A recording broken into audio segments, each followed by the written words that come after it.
Hey everyone! It's been a while, hasn't it? You may not recognize some things around here, and right now you're wondering why you're seeing this channel in your feed. Remember the coffee house? Yeah, that's me. What you're seeing now is the product of a 9-month redesign. Contrary to the leading theory, I have not been scratching my and doing nothing for the entire time. So stick around because I'm going to give a full channel update at the end of the video. So, been a real stinker of a year for animated movies, huh? Is what I would have said if Puss in Boots: The Last Wish hadn't received a higher score than Avatar 2. I love it. And we'll get to Puss in Boots 2 soon enough. In the meantime, get cozy, because we're going to talk about Strange World and everyone's already asleep.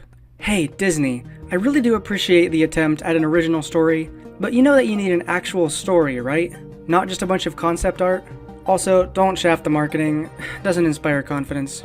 But yeah, Lightyear is almost just as bad.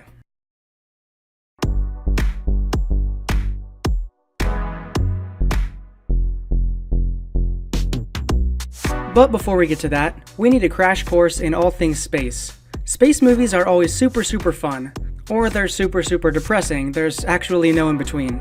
You have movies like Interstellar, which is one half sobbing and one half, "The ending, Mason! What does it mean?" Still, Interstellar works because although the story is grounded in a plot that's centered on the emotional connection between a father and his daughter. I know there's still some planet jumping and some really cool concepts for planets and their mechanics. Or you have Star Wars, which is less depressing and more into cool fights and expansive world building. Both of these models work. Space is big, and world building is important in space movies. What's the government like? Can planets communicate with each other? Are we flying a rocket through a tsunami or not? What even was Moonfall? Because that happened in that movie. Another question would be, are we ignoring time dilation or aren't we? Star Wars ignores time dilation. Interstellar does not. And it's actually a big part of the story. These are different kinds of movies that can be set in space, but they all have one thing in common. Well, actually two things.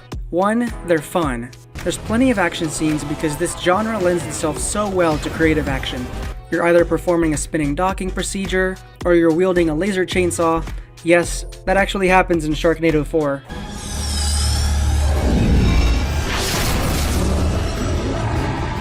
How can they survive at sea? How can they survive in a tornado? Dad! She's going into labor! We're on it, baby, now! Whatever it is, it's fun to watch because it's stuff we can't find here on Earth. That's really the draw with these kinds of action films. It's stuff that's more fun and dynamic and interesting than stuff that we can currently experience. But there's a second requirement for writing a space adventure, and it's one that's not as obvious. With a story being set on, I don't know, planet Nutsack, we're dealing with concepts that can be hard to grasp. It would be incredibly taxing on the human mind to watch a show or movie that was 100% action scenes, and time-bending space portals and, what have you. If the setting is fantastical and ungrounded, the real core of the movie needs to be something a little more, down to earth. We need to see human characters interacting the way they do on Earth, but in space. And space needs to change them, present new emotional challenges. It needs to be interesting. With a movie like Interstellar, the story is focused on the relationship between Cooper and Murph. Or a movie like Ad Astra actually does the reverse.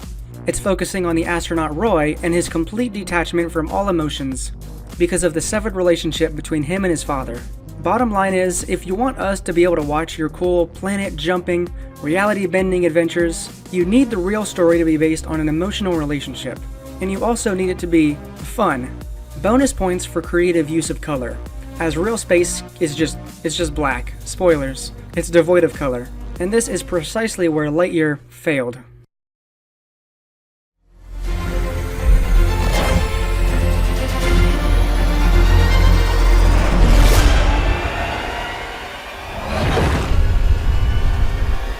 There's a star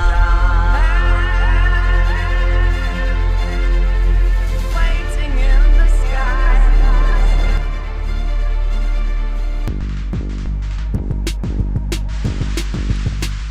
I mean, you may think I'm being too pessimistic, but the film actually starts out pretty great. We're with Buzz Lightyear, his friend, this intern character, who I swear was gonna be the twist villain, but that didn't happen. and they're exploring this new planet. Oh shit, it's uninhabitable. And by that, we mean it's totally inhabitable, we're just too lazy to stay here and figure out a real solution. We need to get out of here, bitch. Buzz tries to fly the ship off the planet, but no, he crashes and we get the title screen. So here is problem number 1. And I am in no way the first person to bring this up, but the fact that this is a movie set in space, and we barely leave this one planet, that's a problem. That shouldn't happen. This is Buzz freaking Lightyear, and we do not get to go to infinity and beyond. Look, Buzz, an interesting movie. So why are we chained to this one planet with a dull color scheme? Because you wanted to be more mature? Well yeah, we all know that you need to be more mature, but this is not how you do it. You know, if you want to tell a more serious and dark story, I applaud that. I think being a more mature film is always good. Don't dumb things down, that's what Minions does, and we don't all need to be doing that. It's lazy if you do that, but it's also equally lazy for this movie to be a mostly terrestrial adventure. We could have seen other alien races, planets, galaxies. We even get a little bit of that time dilation we were talking about earlier. But all the kids in the audience want to time dilate right out of their seats because they're freaking bored. And yes, I hear you typing, this is an origin story, and the sequel is going to have actual space adventures. No. I mean, yeah, probably, if it gets a sequel, which, let's be real, they're not. But spending $200 more billion on what amounts to pure setup is just an absolutely boneheaded idea. And you know what? Let's read some more reviews for Lightyear, why not? Alright. Lightyear reviews. Lightyear, okay. The first search suggestion is Lightyear reviews gay, so 2.7 out of 5. That's not that good. Alright, this is someone who actually liked the movie. Sure, it's different from the main Toy Story tetralogy, but it's different in a good way. Entertaining. I've got to disagree with you there, Chief. Is this a real person? Every third word is capitalized. This is not real. Okay, this is stupid. There's another reason Lightyear is bad conceptually. We've already established that a space movie should have emotion. It should have those powerful scenes that make you really fear for these characters. And Lightyear has one of those. Just one, though. 2 would have been over budget. Look, we have Taika Waititi. Laugh, damn it. By the end of the movie, you don't really buy that these guys are a family. Hell, they're barely even a crew. And they are most definitely not anywhere close to a team squad. Buzz spent so much time being an asshole that he never stopped to consider whether he should be an asshole. How may I assist you? Is there anything I can do, sir? Buzz has no emotional connection to these characters. The closest connection he has to is probably Izzy, who's related to someone he knew, but that's as close as it gets. There's no good reason given for him being so distrusting of others. That's just who he is, I guess. There's no emotional fabric here. And when the movie ends, it's just kind of a farce. And look, I'm not saying that every protagonist has to be the best character out there and never have any faults. I applaud this movie for making the main character an asshole. That's a hard thing to pull off. That doesn't mean they pulled it off, though, because they didn't. And don't even get me started on Zurg. Because he's no more of a villain than the hair on my ass. He's an extension of Buzz's negative personality traits, which I think can work, but Zurg really should have been a genuine antagonist. Someone who's not necessarily pure evil, because that's boring, but someone more interesting than Buzz from the future. I'm telling you, it should have been the intern from the opening scene. It just makes so much more sense. He looked up to Buzz so much, and when he saw how Buzz messed up, he spiraled into self-doubt and eventually an unparalleled desire to prove himself, effectively copying Buzz's mistake, but in a worse way. See, I just rewrote half the movie in like 10 seconds. The movie has no emotional through line because none of the characters like each other, and it makes it incredibly boring. It's like Rise of Skywalker. Everybody in that movie hated each other, and it made it so not fun to watch. So now that we've seen how an absolute stinker of a movie fumbles the ball, let's see something with 1/10 of the budget pull it off 10 times better. I know I've been using the word stinker a lot in this video. Can you tell that I started watching Critical over the break?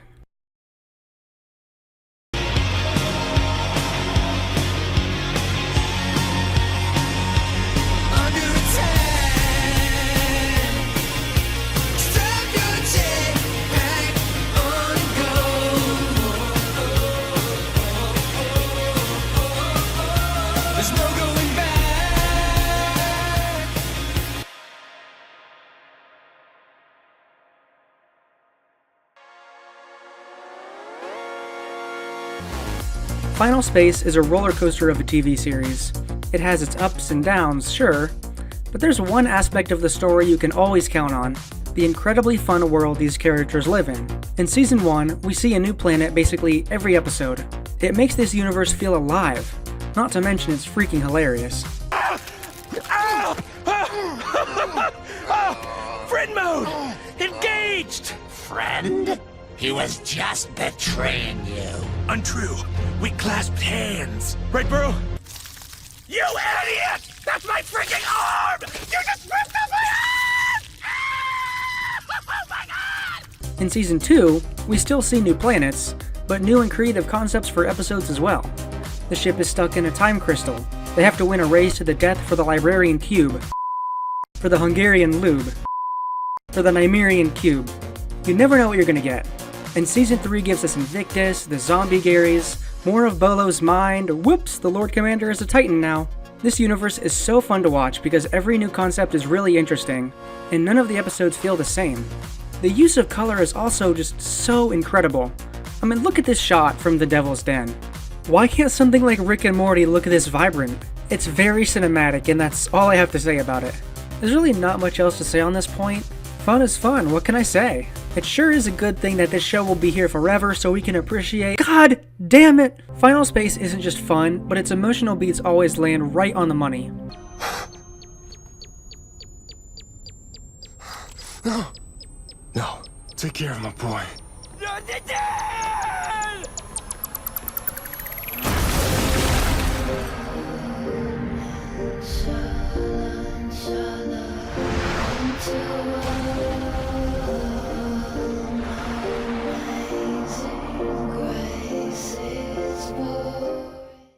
Season 3 shows this off especially well, with the separation between Avocado and his son being one of the most well-crafted dramas I've ever seen in anything, animated or not. The characters fight, they make up, and they grow from it, just like an actual family. There's a reason why the Lightyear crew feels more like just a crew, and the Final Space Team Squad feels like an actual family. Because it's real. It's raw. Even the ones that I used to despise end up getting incredible redemptions.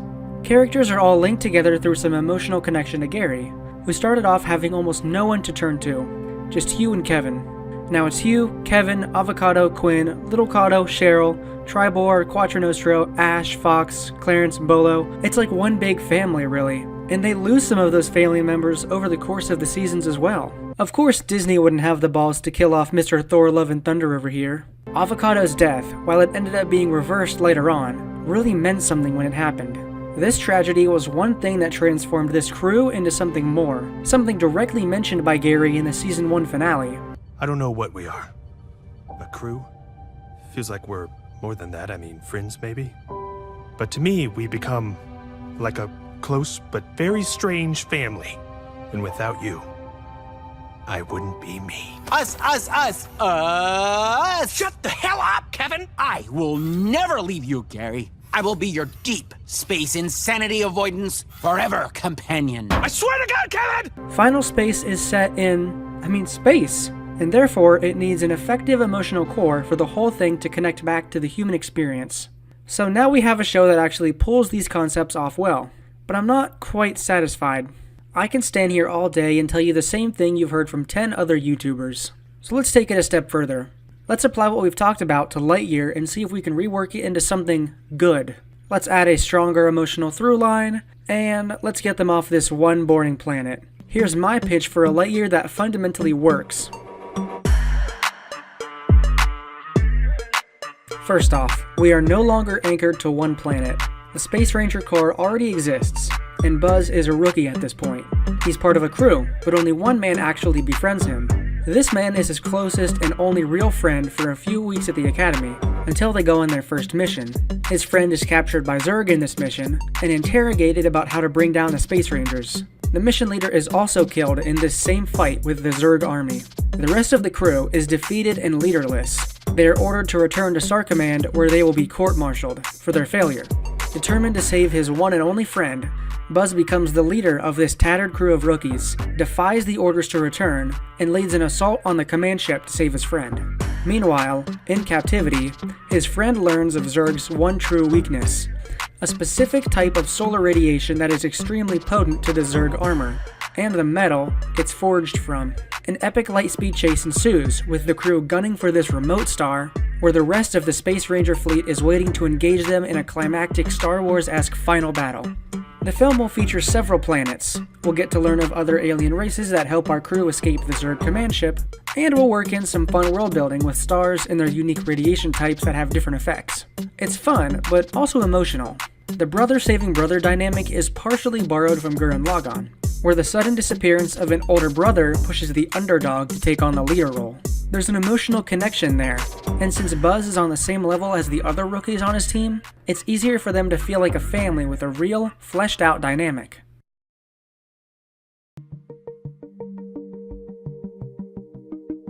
And that's my pitch for what Lightyear should have been. Let me know, is it good? Is it bad? Do you love it? Do you hate it? Whatever you think, I want to hear it.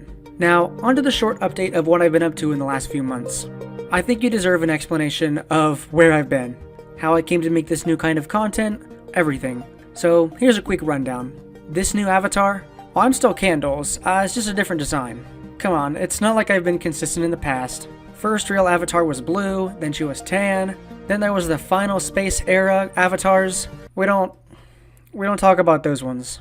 I changed it that time because I couldn't handle the back pain. Anyway, as you can see from this graph, Candles has come a long way, and I'm really confident in this new design. Yes, I know I said that last time, but I can draw a collarbone now, so there.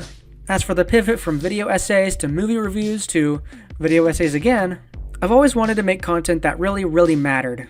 I want to really make a difference. And a little while ago, I realized that the typical 5-minute movie review of the jaded white guy in their 20s, talking about how everything sucks in Hollywood nowadays, is just such an oversaturated market. Do you really want me to talk about She-Hulk?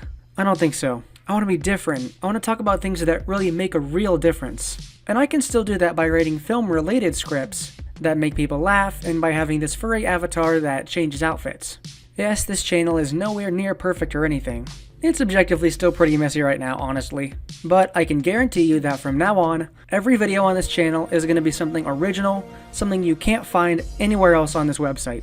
It'll be something I'm really passionate about. So if this sounds like something you want to see, stick with us while we make these videos better and better. And you know, if you have any suggestions for video ideas related to film, Hollywood, or TV in general, let me know.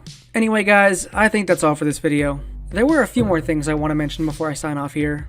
Oh yeah, we've switched from Reddit to Discord. So if you want video updates, that's where you can find them.